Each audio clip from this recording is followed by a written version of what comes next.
Hello friends, this video on hydrogen part 9 is brought to you by examfear.com. No more fear from exam. The next is the covalent hydrides. So in covalent hydrides, we have elements which are more electronegative than hydrogen. Please note, they are more electronegative than hydrogen. And they are generally p-block elements. For example, chlorine, water, carbon, nitrogen.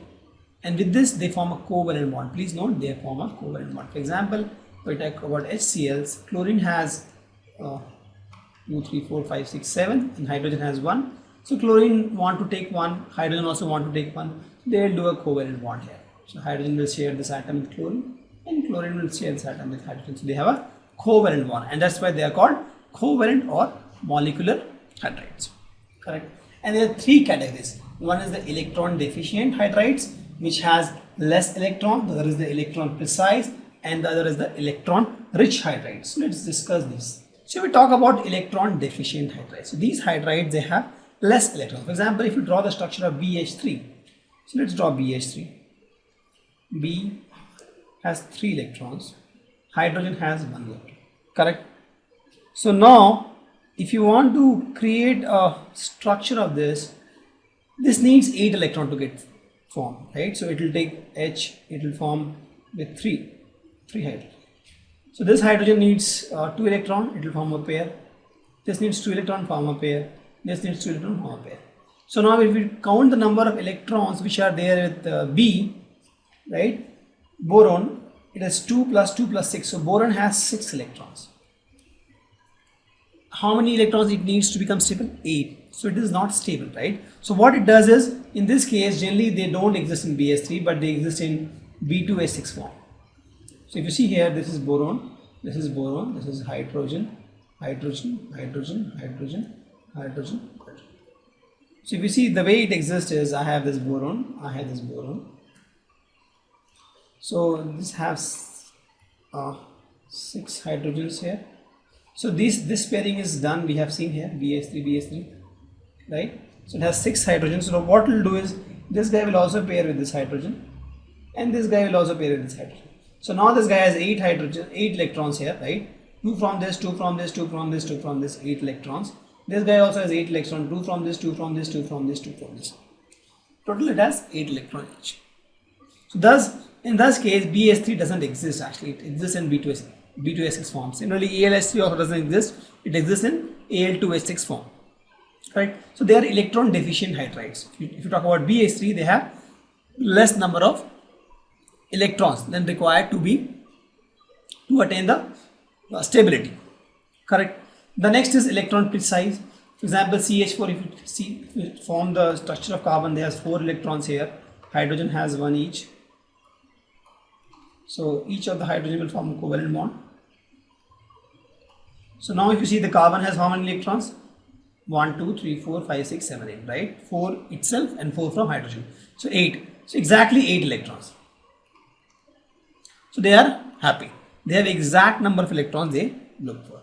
Then they have something called electron rich. They have more number of electrons than they require. For example, ammonia, if you see NH3, ammonia is 1, 2, 3, 4, 5. So now if you see ammonia, you have hydrogen, 3 hydrogens here. This will form a bond, this will form a bond, this will bond. So if you see, this is extra, right? These 2 electrons are extra, we get star. So that's why if you see ammonia, in case of ammonia, you have 2 extra electrons, right? And one, it has lone pair.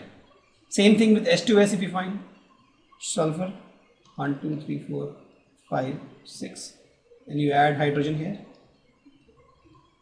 1 hydrogen here, 1 hydrogen here. So if you see, there is 1 lone pair here, and there is 1 lone pair here. So we have 2 lone pair here. Same thing with water. 1, 2, 3, 4, 5, 6. Water, you add hydrogen, forms a bond, forms a bond. There are 2 extra lone pair here. They have electron rich hydrides, they have extra electrons.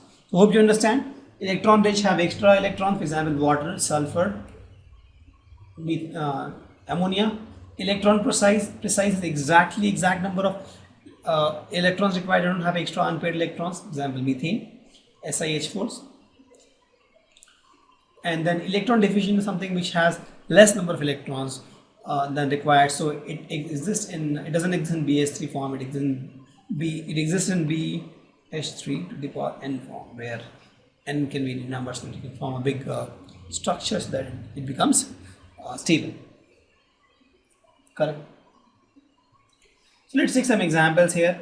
What characteristics do you expect from electron deficient hydride with respect to its structure and chemical reaction? So we have explained electron deficient was BH3, we have taken, right? So B has all this hydrogen consumed, it still has 6 electrons. So since they don't have 6 electrons, so they will exist in what? Polymer form. Right? For example, if you see B2S6, so it is BH3 to the power 2, not power twice. Example, same thing, ALH3, it also exists in N form. Correct. Second thing is about chemical reaction.